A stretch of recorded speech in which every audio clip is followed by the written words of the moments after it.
राष्ट्रीय स्वयंसेवक संघात दोनच जणांना मानलं जातं। पौराणिक काळात हनुमान आणि आधुनिक काळात छत्रपती शिवाजी महाराज हे दोघेच संघाचे आदर्श आहेत, असं वक्तव्य सरसंघचालक मोहन भागवत यांनी केलेलं आहे।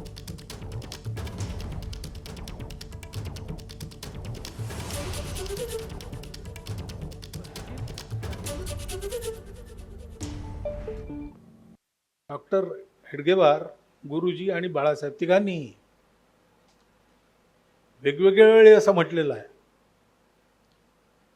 की आपलं काम, संघाचं काम हे तत्वरूप काम आहे, व्यक्तिवादी काम नाही। ते चालू राहतं, व्यक्ती येतात आणि जातात, परंतु अशी निर्गुण उपासना कठीण असते।